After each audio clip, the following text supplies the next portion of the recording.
শেখ হাসিনা দেশে ফিরছেন। বেশ কিছু ঘটনা ঘটছে বাংলাদেশে ও বাংলাদেশের বাইরে। দেশে মহামারীর মতো চাঁদাবাজি শুরু হয়েছে, এমনটাই জানিয়েছেন নাহিদ ইসলাম। পুরো পৃথিবীব্যাপী যতগুলো নাটক হয় তার মধ্যে সব থেকে বেশি নাটক হয় বাংলাদেশে। এদিকে আজ সন্ধ্যার পর একই ঘোষণা আসলো, শেখ হাসিনা দেশে আসার ঘোষণা দিয়ে তুলপাড় সৃষ্টি করে ডক্টর ইউনূস আতঙ্কে আছে। দেশের মধ্যে নতুন ঘটনা ঘটছে, সবকিছু দেখতে পারবেন এই সম্পূর্ণ প্রতিবেদনে। শেখ হাসিনা তার শ্বশুর বাড়িতে আছে, আমরা যারা এখনো বাংলাদেশে আছি, আমি মনে করি সামনে যারা ক্ষমতা আসবে ওইভাবে স্বৈরাচার ফ্যাসিস্ট হওয়ার কোনো সুযোগ নাই। কারণ আমাদের কেউ শ্বশুর বাড়ি বাপের বাড়ি ভারতে নাই, আমরা সবাই এই বাংলাদেশে, বাপের বাড়ি হোক শ্বশুর বাড়ি হোক এই বাংলাদেশেই থাকি। দেশের বর্তমান অবস্থা যা চলতেছে এটা কি চলা ঠিক? এটা কি মাইনা নেওয়া যায়? কিন্তু মাইনা নিব আমরা, কারণ ঘটনা তো ঘটতেছে। তার মানে কি ওই ডিজাইনের মধ্যে কি ঘটনা ঘটতে দেওয়ার সুযোগ করে দেওয়া হচ্ছে? প্রচন্ড অপরাধবোধ কাজ করে যখন জুলাইয়ের কথা মনে পড়ে, জুলাইয়ের স্মৃতিগুলো চোখে ভাসে, মনে আমাদের অনেক কিছু করা দরকার, অনেক কিছু করার ছিল। এই যে তাগিদ, এই তাগিদ কখনোই ম্রিয়মান হবে না, এই প্রতিজ্ঞা আপনাদের কাছে করে গেলাম। আমি এই সরকারকে ধন্যবাদ জানাই যে এত সুন্দর একটি উদ্যোগ নিয়েছেন, কত বড় দুঃসাহস। আমাদের এই মুহূর্তের সুপার ব্রেকিং নিউজ হচ্ছে বাংলাদেশের মারাত্মক চূড়ান্ত আঘাত, সর্বাত্মক সবচেয়ে ইতিহাসের ভয়াবহতম হামলাটি করেছে। এদিকে দীর্ঘ 11 মাস পালিয়ে থাকার পর আবারও ভয়ানকভাবে ফিরছে ছাত্রলীগ। এবার থানা ভেঙে পুলিশদের পিটিয়েছে ছাত্রলীগ নেতারা। তাহলে আবার কিসের ইঙ্গিত দিচ্ছে দলটি? এই মাসেই ভয়ানকভাবে ফিরবে আওয়ামী লীগ। রীতিমতো ডক্টর ইউনূসের বিরুদ্ধে অ্যাকশন শুরু করতে আদেশ জারি করেছে সজীব ওয়াজেদ জয়। ইউনূসের সময় শেষ। গতকাল রাতে লাইভে এসে এমনই হুমকি দিলেন তিনি। আগামী মাসের মধ্যেই দেশে ফিরবে শেখ হাসিনা। দিল্লিতে আওয়ামী লীগ নেতাদের সাথে হাসিনার বৈঠকে এমনই সিদ্ধান্ত। শেখ হাসিনার দেশে ফিরা নিয়ে এইভাবেই অনেক সিদ্ধান্ত এবং গুঞ্জন আমরা শুনতে পারি, এবং দেশের মধ্যে এই বিষয়টাকে কেন্দ্র করে বিশাল অনেক ঘটনা ঘটে। আওয়ামী লীগ কর্মীরা রাজপথে নেমে যায় অনেক কিছু করে। দর্শক শ্রোতা, ইতিমধ্যে আমরা দেখতে পাচ্ছি এই নিয়ে সমন্বয়করাও কিন্তু একটা প্রতিবেদন প্রেস করে এবং তারা বক্তব্য দেয়। তাদের বক্তব্য দেখে শেখ হাসিনার কিন্তু বিশাল একটা কপাল খুলে যায়। অন্যদিকে বিভিন্ন আন্তর্জাতিক দেশ, জাতিসংঘ, আমেরিকা, তারা শেখ হাসিনাকে সাপোর্ট দেয়, আওয়ামী লীগকে সাপোর্ট দেয় এবং তারা সাহস পায় দেশের মধ্যে গন্ডগোল করতে। এই নিয়ে ডক্টর ইউনূস আতঙ্কে আছেন এবং তিনিও অনেক সিদ্ধান্ত দেন। দর্শক শ্রোতা, দেশের রাজনৈতিক প্রেক্ষাপটের মধ্যে অনেক চাঞ্চল্যকর ঘটনা ঘটছে। সেই ঘটনাগুলো আপনারা দেখতে হলে এই সম্পূর্ণ ভিডিওটি ধারাবাহিকলি কন্টিনিউ করবেন। এই ভিডিওর মাধ্যমে আপনাদেরকে দেশের সকল আপডেট নিউজগুলো এক এক করে ধারাবাহিকলি দেখাবো। আসুন আমরা কথা বাড়াচ্ছি না, আমরা সরাসরি ভিডিওর মূল আলোচনায় চলে যাচ্ছি। শেখ হাসিনা কি দেশে ফিরছেন তাড়াতাড়ি? বেশ কিছু ঘটনা ঘটছে বাংলাদেশে ও বাংলাদেশের বাইরে, যা থেকে এমন কথা মনে আসতেই পারে। কি সেসব ঘটনা, সে কথা বলবো একটু পরে। তার আগে বলি, প্রধানমন্ত্রী শেখ হাসিনা নিজে কি কিছু বলেছেন এ বিষয়ে? বলে থাকলে কি বলেছেন আপনারা জানেন? ঢাকায় ৭১-এর মুক্তিযুদ্ধ অপরাধীদের জন্য ইন্টারন্যাশনাল ক্রাইম ট্রাইব্যুনাল গঠন করেছিল শেখ হাসিনা সরকার।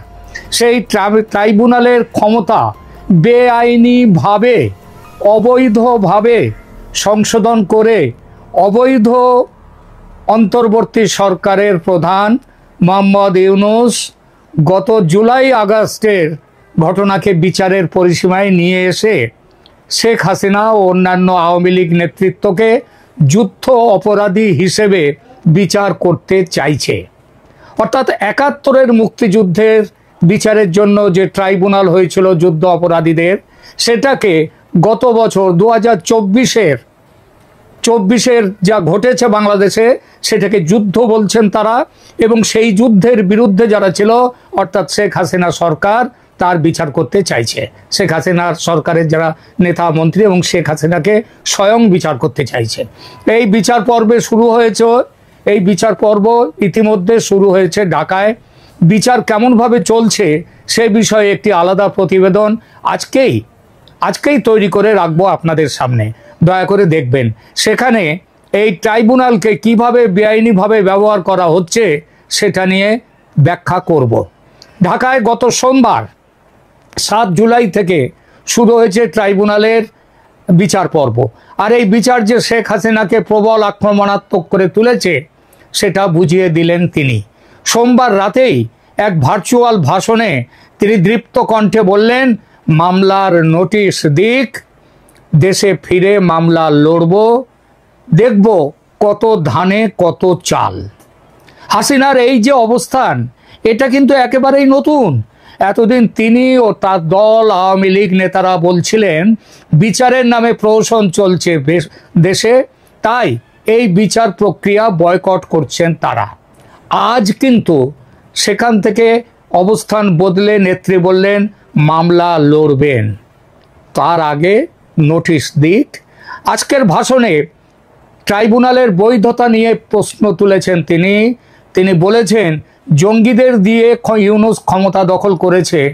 আমরা তো বলি কোথায় আদালত, কোথায়?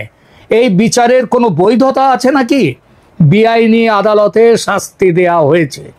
প্রসঙ্গত জানিয়ে রাখি, এই ট্রাইব্যুনাল ইতিমধ্যে আদালত অবমাননার দায়ে শেখ হাসিনাকে দোষী সাব্যস্ত করে 6 মাসের কারাদণ্ড দিয়েছে, সেই কথাই বললেন তিনি।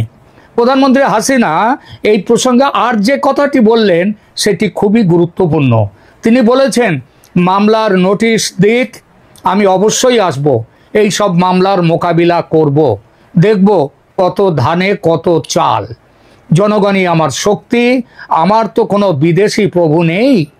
একেবারে চ্যালেঞ্জ ছুড়ে দেয়া যাকে বলে। প্রথমত মামলার নোটিশ দিক। আচ্ছা, নোটিশ পাঠাতে গেলে যাকে নোটিশ দেওয়া হবে তার বাসস্থানের ঠিকানায় নোটিশ পাঠাতে হয়। হাসিনার যে বাংলাদেশে তার যে বাসস্থান ছিল সেই ঠিকানায় নোটিশ দিতে হবে, একে বলে নোটিশ সার্ভ করা। এই নোটিশ কোন ঠিকানায় দেওয়া হবে? গণভবন। সে তো একদা ছিল তার বাসভবন, এখন নেই। ইউনূসের বিপ্লবীরা ধ্বংস করে দিয়েছে গণভবন। প্রধানমন্ত্রী পদত্যাগ করেননি, আইনত এখনো তিনি স্বপদে আছেন, তবে দেশে নেই, আছেন ভারতে।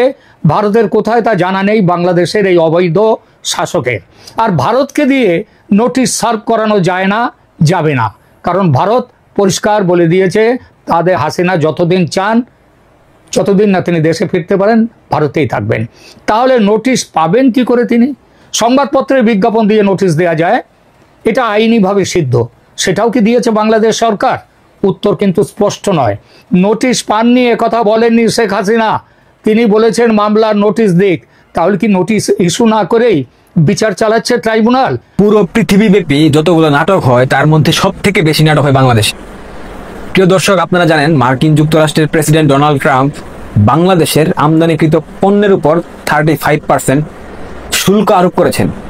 এই বিষয়ে যখন প্রথম দিককার 37% কর অর্থাৎ শুল্ক আরোপ করা হয়েছিল, এর পরবর্তীতে আশিক বানায়াকে চিনেন আপনারা? ওই যে প্রেজেন্টেশন আশিক, ডক্টর ইউনূস যাকে দেশের বাইরে থেকে ভাড়া করে এনেছেন, তো আশিক বানায় সে বলেছিল যে মার্কিন যুক্তরাষ্ট্র যদি কর আরোপ করে অতিরিক্ত, তাতেও বাণিজ্যে কোনো প্রকার সমস্যার সৃষ্টি হবে না।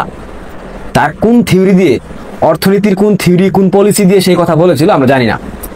তারা খুব ভালোভাবে একটা জিনিস জানে, বাংলাদেশের মানুষের কিভাবে মস্তিষ্ককে নিজেদের নিয়ন্ত্রণে নিতে হয়, এটা তারা খুব ভালো জানে। মানে মিডিয়াতে আপনি যেটা দিলে পাবলিকলি খুব ভাইরাল হবে এবং পাবলিক এটাকে গলাৎকরণ করবে একদম ফ্রি পণ্যের মতো, ঠিক তেমনটা ভালো বুঝে ডক্টর ইউনূস। কারণ তিনি তো নিজে একজন অর্থনীতিবিদ নামে, বাট তিনি একজন ক্যানভাসার, তিনি আন্তর্জাতিক বিশ্বে বিভিন্ন বিষয়ে মার্কেটিং করে বেড়ান। এটা চমৎকারভাবে তিনি কাজে লাগিয়েছেন। বিজিএমই এর সাবেক সভাপতি রুবানা হক একটা বিবৃতি দিয়েছেন, ভিয়েতনাম যখন 20% শুল্কে পোশাক রপ্তানি করবে তখন আমাদের দিতে হবে 35%। আর আমরা এখনো নিশ্চিত না আগের যে 16% শুল্ক রয়েছে সেটিও যুক্ত হবে কিনা। যদি সেটিও যুক্ত হয় তাহলে তো পরিস্থিতি হবে ভয়াবহ। বাংলাদেশের অর্থনীতির সব থেকে বৃহৎ যে সেক্টর তৈরি পোশাক শিল্প, এখান থেকে বাংলাদেশের অর্থনীতি স্টেবল, মানে এই একটা শিল্প দিয়ে বাংলাদেশের অর্থনীতি টিকে রয়েছে। পাশাপাশি আছে রেমিটেন্স, কিন্তু শুধুমাত্র রেমিটেন্স দিয়ে বাংলাদেশের অর্থনীতিকে আপনি কখনো টিকাইতে পারবেন না। বাংলাদেশের পোশাক শিল্পের অন্যতম প্রতিযোগী রাষ্ট্র হচ্ছে ভিয়েতনাম এবং ভারতবর্ষ। ভারতবর্ষের কথা আমি বাদ দিলাম, এটা বৃহৎ রাষ্ট্র, এটার হিসাব বাদ। কিন্তু এখন এই মুহূর্তে যদি ভিয়েতনাম নিকোজিশনের মাধ্যমে যুক্তরাষ্ট্র প্রশাসনের সাথে তারা যদি 20% শুল্ক দিয়ে তাদের ব্যবসা প্রতিষ্ঠান চালাইতে পারে, তাদের বাণিজ্য চলমান থাকে, তাহলে আন্তর্জাতিক সুদখোর, আন্তর্জাতিক সুদের মহারাজা সে কেন সে 35% শুল্ক কমিয়ে সেটাকে 20% কিংবা 25% আনতে পারলো না? এই ব্যর্থতার দায় তারা কখনো নেবে না।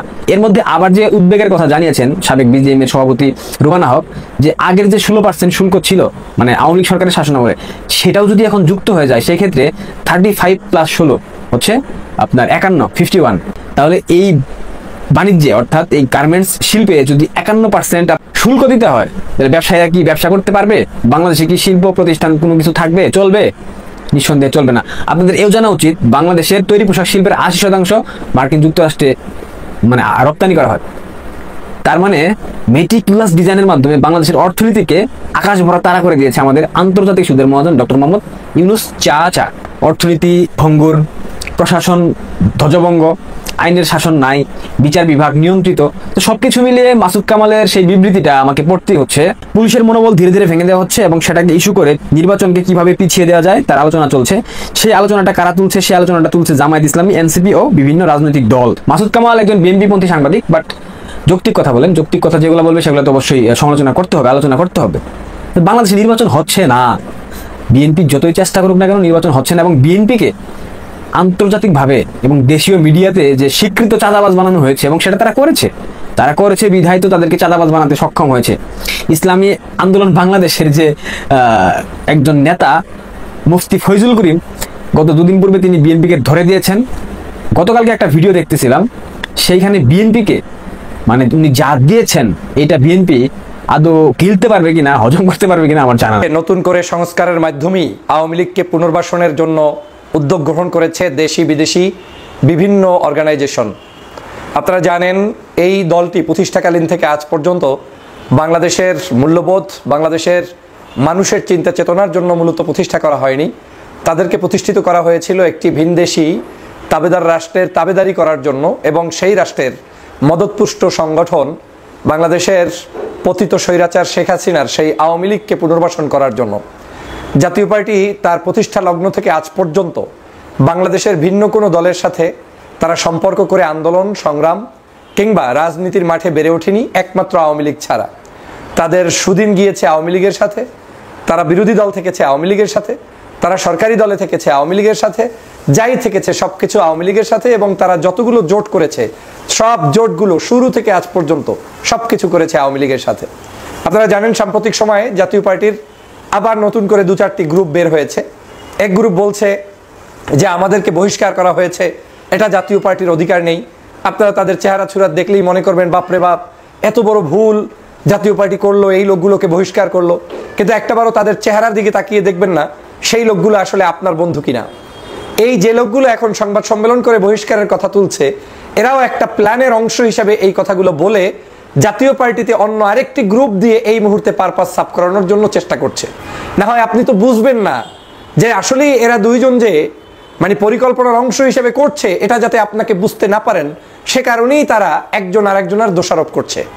যেমন গতকালকে সংবাদ সম্মেলন করেছে একটি গ্রুপ, তারা বলেছেন যে জাতীয় পার্টির জিএম কাদের সাহেব এরশাদের ভাই ছাড়া আর কিছুই নয়, এবং এই বক্তব্য দিয়ে তারা প্রমাণ করতে চাচ্ছেন যে তাদেরকে বহিষ্কার করে এই পার্টিটি ভুল করেছে।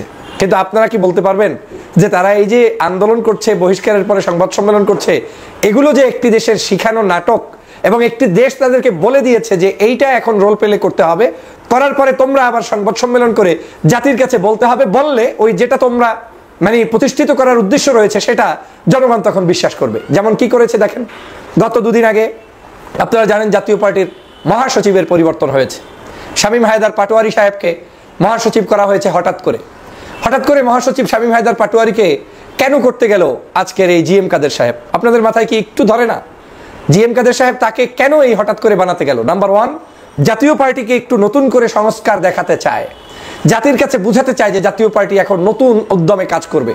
কিন্তু এই যে জিএম কাদের বলেন, শামীম হায়দার পাটোয়ারি বলেন, যারা বহিষ্কৃত হয়েছে এই নেতাকর্মী বলেন, এর একজনও তো গত 15-16 বছরে মুখ খুলে একটা শব্দ উচ্চারণ করে ফ্যাসিবাদের বিরুদ্ধে কোনো বক্তব্য দেয়নি। বরং আওয়ামী লীগের পাচেটে তাদের মধ্যে অনেকেই এমপি ছিলেন, মন্ত্রী ছিলেন, না হয় আওয়ামী লীগের দোসর ছিলেন, এর বাহিরে আর কিছুই নয়।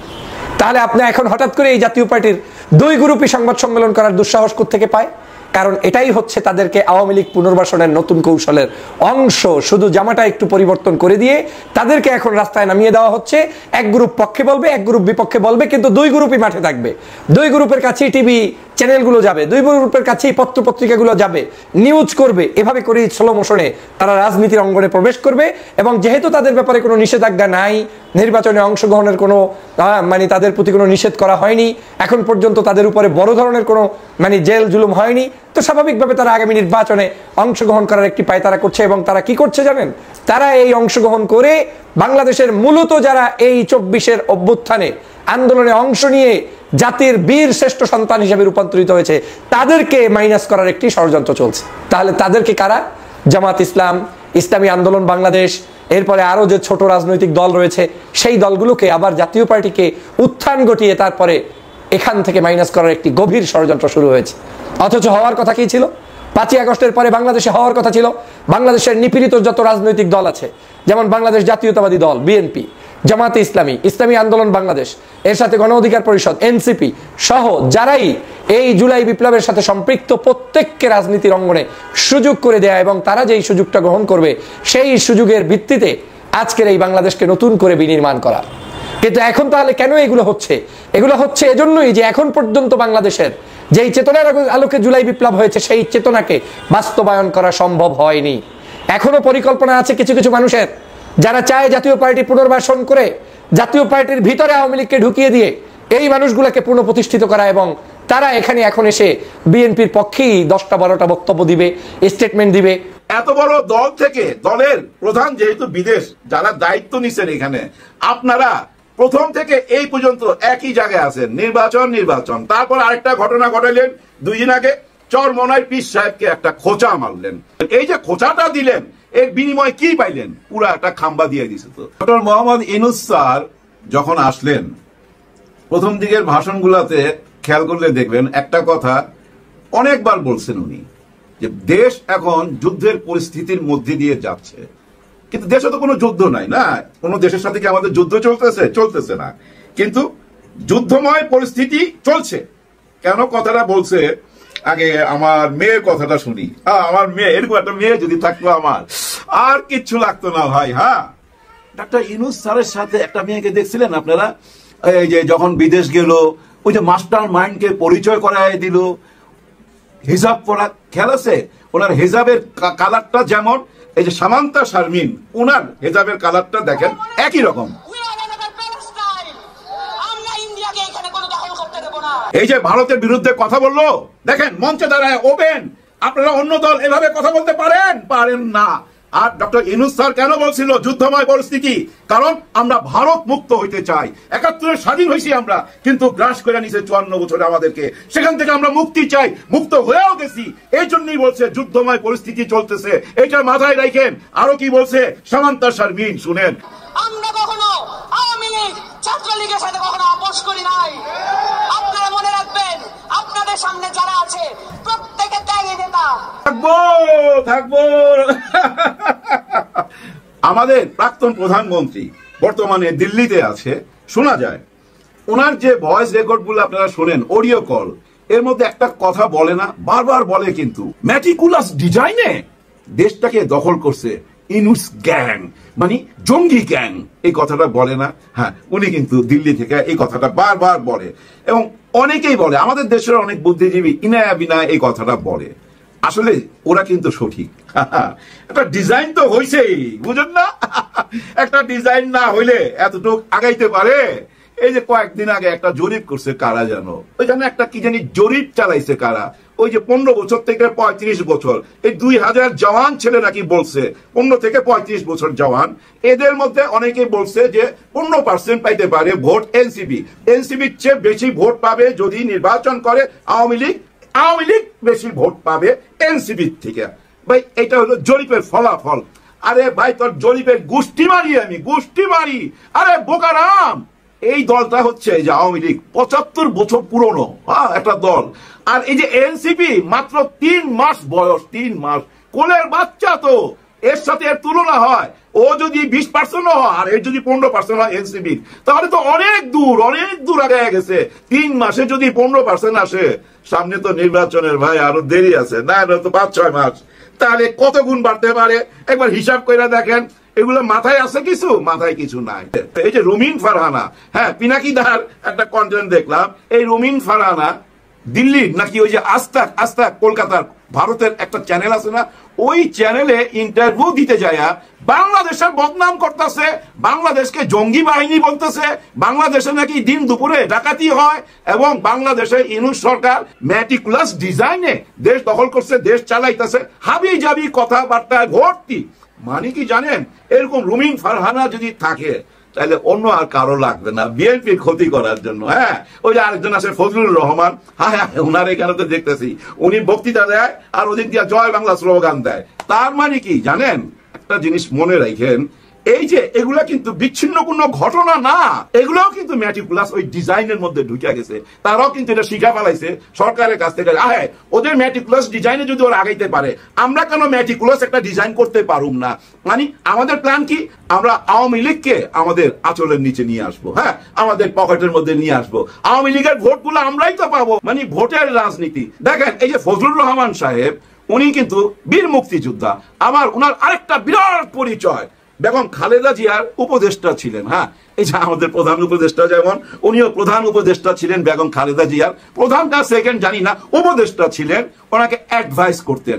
তার মানে উনি বিএনপি করেন, অথচ দেখেন ওনার বক্তৃতার শেষে স্লোগান আসে কি, জয় বাংলা। তার মানে কি, উনি বক্তৃতাটা এমন ভাবে দেয় যেন সবাই জয় বাংলা বলে। হ্যাঁ, উনি খুব আক্ষেপ করতেছিলেন, কান্নাকাটি করতেছিলেন। আমি নিশ্চিতভাবে বিশ্বাস করি নির্বাচনের আগে অবশ্যই বিচার হবে। আপনাদের সবার জুলাইয়ের একটা স্লোগানের কথা মনে আছে নিশ্চয়ই। স্লোগানটা ছিল, কথায় কথায় বাংলা ছাড়, বাংলা কি তোর বাপ দাদার, এই দেশ এই আমার দেশ, এই দেশ বাংলাদেশ।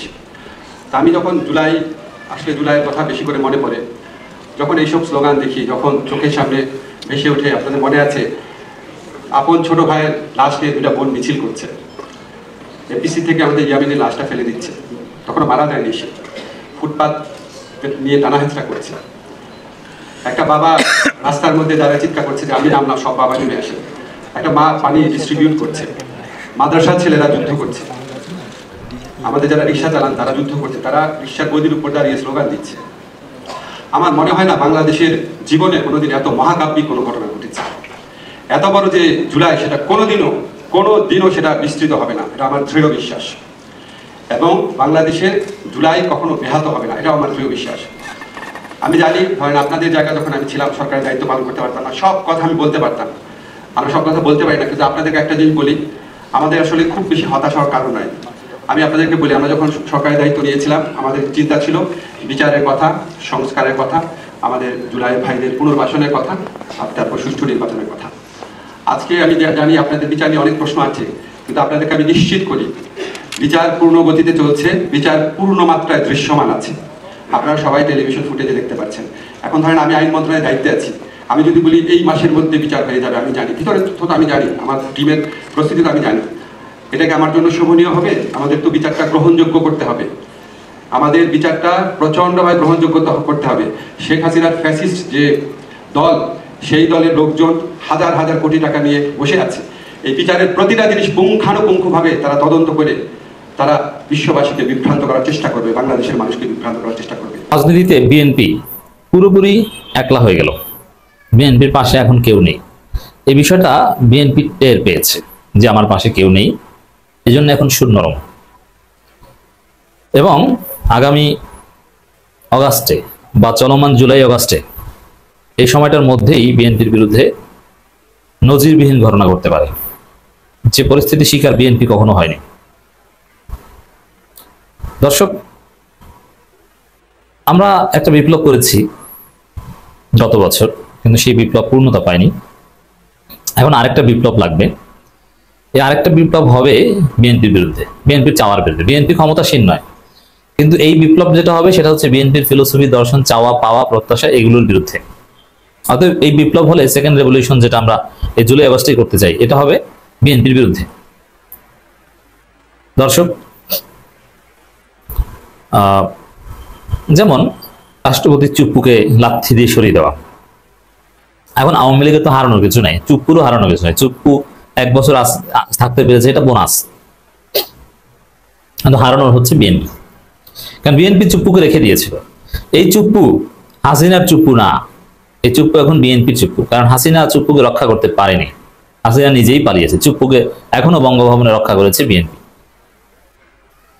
আসিফ নজরুল, নাহিদ ইসলাম তখন উপদেষ্টা, প্রধান বিচারপতির সাথে বৈঠকও করেছেন যে রাষ্ট্রপতিকে সরাতে হবে, চুপ্পুকে সরাতে হবে। কি করা যায়, কাকে বানানো যায়, প্রধান বিচারপতি। আপনারা তো দেখলেন এখানে কি কথা হচ্ছে, অনেকে কিন্তু অনেক কথা বলতেছে, অনেকে আলোচনা করতেছে, অনেকে সমালোচনা করতেছে দেশের বিভিন্ন অবস্থা এবং পরিস্থিতি নিয়ে সবাই সবার মন্তব্য প্রকাশ করতেছে এবং তাদের মন্তব্যগুলো দেখে আমরা অনেক কিছু বুঝতে পারি দেশের মধ্যে কি হচ্ছে। এখানে কিন্তু বিশেষ করে শেখ হাসিনার বিষয়ে বিভিন্ন কথা হয়, দেশের রাজনৈতিক প্রেক্ষাপট, সমন্বয়কদের নিয়ে। দর্শক শ্রোতা, এই বক্তব্যগুলো যে এখানে হচ্ছে এইগুলোর সাথে আপনারা একমত পোষণ করতেছেন নাকি দ্বিমত পোষণ করেন, এইটা আপনারা অবশ্যই কমেন্ট বক্সে লিখে যাবেন। আর হ্যাঁ, তখন আপনাদেরকে আমরা যা কিছু দেখিয়েছি সব কিছু আমরা সোশ্যাল মিডিয়া থেকে সংগ্রহ করেছি, এখানে আমাদের নিজস্ব কোনো মন্তব্য নেই বা নিজস্ব কোনো সিদ্ধান্ত নেই। সর্বশেষ আপনাদের কাছে আমাদের একটা রিকোয়েস্ট থাকবে, আপনারা আমাদের চ্যানেলে নতুন দর্শক হয়ে থাকলে চ্যানেলটি সাবস্ক্রাইব করবেন এবং পাশে থাকা বেল বাটনটি বাজাবেন, যাতে করে নেক্সট ভিডিওটা সবার আগে আপনাদের কাছে পৌঁছায়। ধন্যবাদ।